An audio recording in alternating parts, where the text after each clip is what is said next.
ഹോ ഹോ ഹോ എന്തൊരു സമാധാനം, വല്ലാത്ത സമാധാനം. യുദ്ധത്തേക്കാൾ വലിയ ബഹളമാണ് സമാധാനത്തിൻ്റെ ബഹളം ടി വിയിൽ. ഈ സംഗതി എല്ലാം പറഞ്ഞ് കോംപ്ലിമെൻറ്റ്സ് ആക്കി എന്നാണ് നാട്ടുകാർ മുഴുവൻ പറയുന്നത്. എനിക്ക് ഉള്ളത് പറയാമല്ലോ, എനിക്കത്ര ബോധ്യം വന്നിട്ടൊന്നുമില്ല. കാരണം ഈ സമാധാന കരാർ എന്ന് പറഞ്ഞിട്ട് ഒരുപാട് വെബ്സൈറ്റുകളിൽ ഒരുപാട് കൊടുത്തിട്ടുണ്ട്. മെഹർ എന്ന് പറഞ്ഞിട്ട് ടെഹ്റാനിലെ ഒരു വാർത്താ ഏജൻസിയാണ് 14 പോയിൻ്റുള്ള ഈ സമാധാന കരാർ അത് പുറത്തുവിട്ടിരിക്കുന്നത്. അതിൽ ഒരുപാട് കാര്യങ്ങളൊക്കെ ഉണ്ട്, പക്ഷേ ഒരു കാര്യം അതിലില്ല. ഏത്? നമ്മുടെ Gaza. All ice on Gaza. ഓർമ്മയില്ലേ? അവിടെ നിന്നാണല്ലോ ഇതിൻ്റെയൊക്കെ തുടക്കം. അവിടെ ആൾക്കാരെ കൊന്നു, 4000 പേരെ കൊന്നു, 5000 പേരെ കൊന്നു, 1,00,000 പേര് ചത്തു എന്നൊക്കെ പറഞ്ഞിട്ട് ഉണ്ടായിരുന്നു. 80,000 പേരെയൊക്കെ ഞാൻ വാർത്ത വായിച്ചു. പിന്നെ ഞാനതങ്ങ് വിട്ടു. ദിവസം എത്ര എണ്ണം ചാകുന്നു എന്നുള്ള മട്ടിൽ ഞാനതങ്ങ് വിട്ടു. പക്ഷേ ഇസ്ലാമിക, പ്രത്യേകിച്ച് നമ്മുടെ കേരളത്തിലുള്ള ജിഹാദി കൂട്ടങ്ങൾ ഇത് വിടാൻ പാടില്ലല്ലോ. പക്ഷേ അവരുമൊക്കെ സമാധാനം ആഘോഷിക്കുകയാണ്. അതാണ് എനിക്ക് മനസ്സിലാകാത്തത്. അവരുടെ സ്ത്രീകൾ, കുട്ടികൾ, ഗർഭിണികൾ ഇവരെവിടെ പോയി? ഗർഭിണികൾക്ക് നിങ്ങൾ എന്താ, നിങ്ങളുടെ സ്വന്തം ഗർഭിണികളെ നിങ്ങൾ ഉപേക്ഷിച്ച് കരാറുണ്ടാക്കിയെന്ന് പറഞ്ഞാൽ എനിക്ക് മനസ്സിലാവണില്ല. ഈ കരാറിൽ ആകെ ഉള്ളത് ഹിസ്ബുള്ളയെ സംരക്ഷിക്കുന്നുണ്ട്. ലെബനനിൽ ഇസ്രായേൽ ഇനി ആക്രമിക്കരുത് എന്ന കരാറിൽ ഉണ്ട് പോലും. ഉണ്ട് കേട്ടോ. ഇവർ പുറത്ത് വിട്ടതാണ് കരാറെങ്കിൽ അതിനകത്ത് അതുണ്ട്, സമ്മതിച്ചു. ഹിസ്ബുള്ളയെ സംരക്ഷിച്ചു. ഹമാസിനെ ആര് സംരക്ഷിക്കുക? അവിടെ നിന്നല്ലേ ഈ വഴക്കിൻ്റെ തുടക്കം? അവിടെ നിന്നാണല്ലോ. 2023 ഒക്ടോബർ 7 ഹമാസ് കയറി ഇസ്രായേലിൽ ഒരു നിരത്ത് നിരത്തി. 100-200 എണ്ണത്തെ കൊന്നു, 10,400 എണ്ണത്തെ പിടിച്ചുകൊണ്ട് പോയി, കുറേ പേരെ ബലാത്സംഗം ചെയ്തു, ഏകപ്പെട്ട ദ്രോഹങ്ങൾ മുഴുവൻ ചെയ്തു. അവിടെ നിന്നാണല്ലോ തുടക്കം. 8 മുതൽ ഇസ്രായേൽ തിരിച്ചടിക്കാൻ തുടങ്ങി. അടിച്ച് വശകേടാക്കി, നാശമാക്കി, എണീക്കാൻ മേലാത്ത രീതിയിലാക്കി. ട്രംപൊക്കെ ഇടപെട്ട് പീസ് ബോർഡ് ഉണ്ടാക്കി. അതിൻ്റെ ഡയറക്ടർ ബോർഡിൽ നമ്മുടെ പാകിസ്ഥാനെയൊക്കെ ഇരുത്തി എന്തൊക്കെ നാടകം കളിച്ചു. അപ്പോൾ ഈ സാധനം ഹമാസ്, ഹിസ്ബുള്ള, ഹൂത്തി, ഹ, ഹി, ഹു, ഈ 3 എണ്ണം ഇറാൻ്റെ മക്കളാണല്ലോ. ഇറാൻ്റെ ചോറും ചെലവും കൊടുത്ത് വളർത്തുന്ന ടീമാണ് ഈ 3 എണ്ണവും. അതിൽ ഒരെണ്ണത്തെ നിഷ്കരണം അങ്ങ് ഉപേക്ഷിച്ചു. ഗസയിൽ ഹമാസ് സുന്നികളാണ്. സുന്നികളെ ഇറാനിലെ ഷിയാക്കൾ ചുമ്മാ അങ്ങ് ഉപേക്ഷിച്ചു. ഇവിടുത്തെ സുന്നികൾ വായം പൊളിച്ചിരിക്കുന്നു. എന്തൊരു തമാശയാണെന്ന് നോക്കി. എവിടെ നിന്നാണോ ഇതിൻ്റെ ഉത്ഭവം, ആ ഉത്ഭവം വിട്ടിട്ട് വേറെ ചില കാര്യങ്ങളിൽ പോയി കുടുങ്ങി. ഒന്ന്, ഹോർമുസ് തുറക്കാൻ തീരുമാനിച്ചു. അത് തുറന്ന് കിടന്നതല്ലേ. ട്രംപ് പറയാണ് ഹോർമുസ് തുറന്നിരിക്കുന്നു, സ്റ്റാർട്ട് യുവർ എൻജിൻസ് എന്ന് പറഞ്ഞു. കപ്പലിലെല്ലാം എൻജിൻ സ്റ്റാർട്ട് ചെയ്യണമെന്ന്. എൻജിൻ സ്റ്റാർട്ട് ചെയ്ത് 5-6 ദിവസം കഴിഞ്ഞായിരിക്കും കപ്പൽ പുറപ്പെടുമെന്ന് തോന്നുന്നു. ഏതായാലും ഉടനെ പുള്ളി കൂട്ടിച്ചേർത്തു, അല്ല ഇപ്പോൾ ഈ ഹോർമുസ് തുറന്നിരിക്കുന്നത് മൈനൊക്കെ വാരി കളയാൻ വേണ്ടിയിട്ടാണ് കേട്ടോ, നിങ്ങളുടെ മറ്റ് കപ്പലുകളൊക്കെ പോകാൻ താമസിക്കും. അത് ശരി. അപ്പോൾ അതാണ് കാര്യം. കപ്പലുകൾക്ക് എപ്പോൾ പോകാമെന്നൊന്നും ആർക്കും, കപ്പലിനെ പറ്റി അറിയാവുന്നവർ പറയുന്നത് ഇനിയും മാസങ്ങളെടുക്കും. ഇതുപോലെയൊക്കെ മൈനും ബോംബും കുഴി ബോംബും ഒക്കെ വെച്ചിട്ടുണ്ടെങ്കിൽ അതൊക്കെ എടുത്ത് മാറ്റി വഴി നേരെയാക്കണമെങ്കിൽ മാസങ്ങൾ കുറേ പിടിക്കും. അപ്പോഴേ കപ്പലിനൊരു സമാധാനത്തോടെ അതിൽ പോകാൻ പറ്റുള്ളൂ എന്നാണ് പറയുന്നത്, അറിവുള്ളവർ പറയുന്നത്. എനിക്കിതേപ്പറ്റി അറിഞ്ഞുകൂടാ. ഞാൻ കടലിൽ മുങ്ങാൻ കുഴിയിട്ട് ബോംബൊന്നും വയ്ക്കാൻ പോയിട്ടില്ല. ബട്ട് ഈ സാധനം, ഇത് ഹോർമുസ് വെറുതെ കിടന്നതല്ലേ. ഈ ട്രംപും നെതന്യാഹുവും കൂടെ ഇറാൻ ആക്രമിച്ചപ്പോഴാണല്ലോ ഇറാൻ കയറിയിട്ട് ഹോർമുസ് കടലിടുക്ക് തടഞ്ഞത്. ഇപ്പോൾ ഇറാൻ അത് വിടാൻ മടി. വിട്ടുതരാമെന്നൊക്കെ പറഞ്ഞു, തുറക്കാമെന്ന് പറഞ്ഞു. പക്ഷേ അവർക്ക് കപ്പം കൊടുക്കണം, ടോള് പിരിക്കും. ടോള് പറ്റില്ല എന്ന് അമേരിക്ക. അതിൽ കുറേ തർക്കിച്ചു. അവസാനം ടോളിൻ്റെ പേര് സർവീസ് ടാക്സ് എന്നാക്കി മാറ്റാൻ തീരുമാനിച്ചു. സർവീസ് ചാർജ് മേടിക്കും, ടോള് മേടിക്കില്ല. അതൊരു മോശമല്ലേ. ഇൻ്റർനാഷണൽ വാട്ടർ വേ ആണ്, നാട്ടുകാർക്ക് മുഴുവൻ പോകാനുള്ളതാണ്. അവിടെ ടോള് പിരിക്കാനൊന്നും പറ്റില്ല. വേണ്ട, സർവീസ് ചാർജ് തന്നാൽ മതി ചേട്ടാ. സർവീസ് ചാർജ് ആണെങ്കിൽ ഞാൻ തരാം, ടോള് ഞാൻ തരില്ല. വേണ്ട, ഇറാനും പറഞ്ഞു, സമ്മതിച്ചു, ടോളൊന്നും വേണ്ട.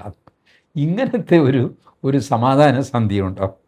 അത് കഴിഞ്ഞിട്ട് പ്രധാനപ്പെട്ട വിഷയം ന്യൂക്ലിയർ. Enriched uranium ഇറാനിലിരിക്കുന്നു.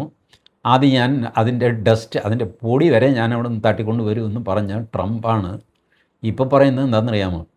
ന്യൂക്ലിയർ ചർച്ച ഞങ്ങൾ വെള്ളിയാഴ്ച, ഈ മൊത്തം ചർച്ച വെള്ളിയാഴ്ചയാണ് കരാർ എഴുതി ഒപ്പിടാൻ പോകുന്നത്.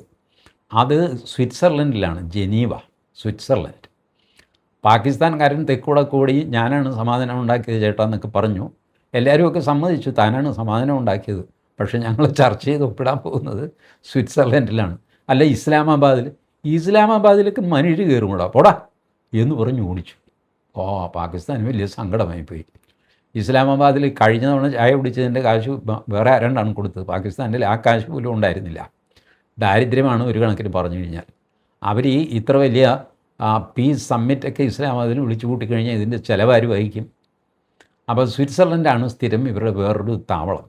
കുറേ സ്ഥലങ്ങൾ ഇങ്ങനെ ഉണ്ട് കേട്ടോ. സ്വിറ്റ്സർലൻഡിൽ ജനീവ, പിന്നെ ഓസ്ലോ, അങ്ങനെ കുറേ സ്ഥലങ്ങളുണ്ട്. സ്ഥിരം കരാർ ഒപ്പിടാനുള്ള സ്ഥലങ്ങളാണ് അതൊക്കെ. അപ്പോൾ ജനീവയിൽ വെള്ളിയാഴ്ച കൂടിയിട്ട് ന്യൂക്ലിയർ മെറ്റീരിയൽ എന്ത് ചെയ്യണം, 440 കിലോ ഉണ്ട്, ഈ പണ്ടാരം എന്താ ചെയ്യാൻ പോകുന്നതെന്ന് ഞങ്ങൾ അന്ന് മുതൽ തീരുമാനിക്കും. അന്ന് മുതൽ പിന്നെ 60 ദിവസം കൊണ്ട് തീരുമാനിക്കാം. ഇതെന്ത് കരാറാണെന്ന് എനിക്ക് മനസ്സിലാവില്ല. നിങ്ങൾക്കൊരു കാര്യം അറിയാമോ? പുറത്ത് പറയരുത്. ഫെബ്രുവരി 28 ഈ ആക്രമണം തുടങ്ങിയത്. ഇസ്രായേലും അമേരിക്കയും കൂടെ ഇറാനെ ആക്രമിച്ചത് ഫെബ്രുവരി 28. ഫെബ്രുവരി 27 വരെ ഈ പറഞ്ഞ ജനീവയിൽ ഒരു ചർച്ച നടന്നുകൊണ്ടിരുന്നു. അതെന്തിനാണെന്നറിയാം? ഇറാനും അമേരിക്കയും തമ്മിലാണ് ചർച്ച. ആ ചർച്ച ഈ ന്യൂക്ലിയർ മെറ്റീരിയലിനെ പറ്റിയായിരുന്നു. ഇത് വേണമെന്ന്, പുറത്തു കൊടുക്കണം എന്ന് അമേരിക്ക, കൊടുക്കില്ലെന്ന് ഇറാൻ. അതിങ്ങനെ ചർച്ച ചെയ്തുകൊണ്ടിരിക്കുകയായിരുന്നു 27 വരെ. 28 വെടിപൊട്ടി. ഇപ്പോൾ പറയുന്നു ദേ ഈ ജൂൺ 19 ഞങ്ങൾ ഇത് വീണ്ടും ചർച്ച ചെയ്യാൻ പോവുകയാണ്. ശരി, ചർച്ച ചെയ്യുന്നത് കുഴപ്പമില്ല. അപ്പോൾ പിന്നെ യുദ്ധം എന്തിനായിരുന്നപ്പോൾ എനിക്ക് മനസ്സിലാകുന്നില്ല. തുറന്നു കിടന്നിരുന്ന ഹോർമുസ്, അത് യുദ്ധം വന്നപ്പോൾ അടച്ചു. ഇപ്പോൾ അത് വീണ്ടും തുറന്നു കൊടുക്കും എന്നുള്ള കണ്ടീഷനിൽ യുദ്ധം നിർത്താൻ പോകുന്നു. എന്നാൽ പിന്നെ യുദ്ധം തുടങ്ങേണ്ട കാര്യമുണ്ടായിരുന്നോ? ന്യൂക്ലിയർ മെറ്റീരിയൽ അതിൻ്റെ ചർച്ച നടന്നുകൊണ്ടിരുന്നു, അപ്പോൾ യുദ്ധം തുടങ്ങി. ഇപ്പോൾ വീണ്ടും പറയുകയാണ് ചർച്ച തുടങ്ങും എന്നുള്ള കണ്ടീഷനിൽ യുദ്ധം നിർത്തി. എനിക്ക് മനസ്സിലാകും. എൻ്റെ പൊന്ന് ട്രംപ് ചേട്ടാ, ആളെ പറ്റിക്കുന്നതിനൊരു കയ്യും കണക്കും വേണ്ടേ? ചേട്ടൻ സ്മൂത്തായിട്ട് അങ്ങ് തോറ്റു, ഇല്ലേ? അമേരിക്ക തോറ്റു എന്ന് പറഞ്ഞാൽ ഞാൻ ഈ മിലിറ്ററി ഒരു തോൽവിയല്ല പറയുന്നത്. ഇതിനകത്ത് സ്ട്രാറ്റജിക്കലി അമേരിക്ക തോറ്റപ്പോൾ വീണടം വിദ്യയാക്കിക്കൊണ്ട് ചില കാര്യങ്ങൾ പറഞ്ഞിട്ട് രക്ഷപ്പെടാൻ നോക്കുന്നു. ആ കാര്യങ്ങളിൽ ഇറ്റ്സ് ടു ഓബ്വിയസ് എന്ന് നമ്മൾ ഇംഗ്ലീഷിൽ പറയുമല്ലോ, വളരെ വ്യക്തമായിട്ടും പൊട്ടത്തരമാണ് എന്ന് നാട്ടുകാർക്ക് മനസ്സിലാകുന്ന രീതിയിൽ. ഇത് കൂടാതെ അഡീഷണൽ കുറേ സംഗതികൾ കൂടെ ഈ ഇറാൻ മേടിച്ചു. ഇറാൻ്റെ ഒരുപാട് ഫണ്ട് അവിടെ ഇവിടെയൊക്കെ ഫ്രീസ് ചെയ്ത് ബ്ലോക്ക് ചെയ്ത് കിടപ്പുണ്ട്. അത് മുഴുവൻ റിലീസ് ചെയ്യണം എന്ന് പറഞ്ഞു. അത് അമേരിക്ക സമ്മതിച്ചു എന്ന് കരാറിലുണ്ട് എന്ന് ഈ മെഹർ ന്യൂസ് പുറത്തുവിട്ട കരാറിൽ അതുണ്ട്. സത്യത്തിൽ അമേരിക്ക അങ്ങനെ പറഞ്ഞു എന്നറിയില്ല. കാരണം ഈ കരാർ ആരും ഇതുവരെ വാലിഡേറ്റ് ചെയ്തിട്ടില്ല. ഇതാണ് കരാർ എന്ന് പറഞ്ഞിട്ടില്ല. കരാറിലെത്തിയെന്ന് അമേരിക്ക പറയുന്നു, കരാറിലെത്തി എന്ന് ഇറാനിലെ ന്യൂസ് ഏജൻസി പറയുന്നു. ഇറാൻ്റെ ഔദ്യോഗികമായ ഒരു പത്രക്കുറിപ്പൊന്നുമില്ല കേട്ടോ. ലോകരാജ്യങ്ങൾ മുഴുവൻ സ്വാഗതം ചെയ്തു. പ്രതീക്ഷിച്ച പോലെ തന്നെ ഇസ്രായേൽ ഞാനിതിനില്ല എന്ന് പറഞ്ഞു. ഇസ്രായേൽ ഇത് കേട്ടപാടെ അവിടെ വലിയ ബഹളമായി. നെതന്യാഹുവിനെ എല്ലാവരും കൂടെ തിന്നുകളയും എന്നുള്ള സ്ഥിതിയായി. നെതന്യാഹു പറഞ്ഞു, എടാ ആരോ എന്തോ പറഞ്ഞു, നിങ്ങൾ എൻ്റെ നേർക്ക് തട്ടിക്കയറാതെ എന്ന് പറഞ്ഞിട്ട് നെതന്യാഹു പബ്ലിക് പ്ലാറ്റ്ഫോമിൽ പ്രസ്താവന നടത്തി.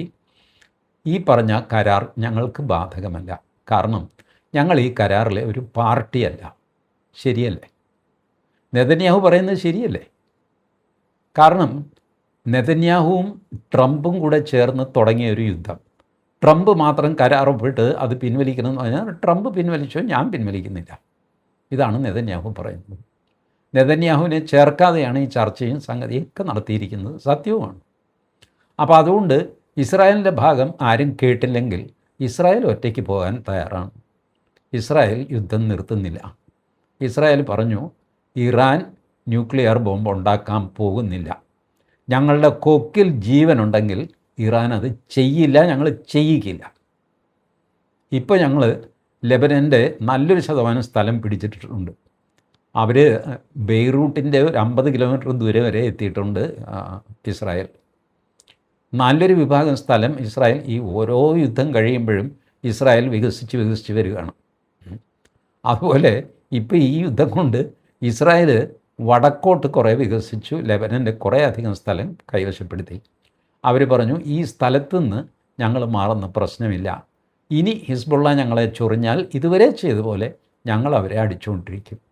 എൻ്റെ ദൈവമേ, 10 ലക്ഷം ആൾക്കാരാണ് അവിടെ ഓടിപ്പോയിരിക്കുന്നത് കേട്ടോ. ആ പ്രദേശത്ത് 10 ലക്ഷം പേരാണ്. അപ്പോൾ ഇസ്രായേൽ പറയുന്നത്, ഞങ്ങൾക്ക് ലെബനനുമായിട്ട് യാതൊരു പ്രശ്നവുമില്ല, ഞങ്ങൾക്ക് പ്രശ്നം ഹിസ്ബുള്ളയുമായിട്ടാണ്.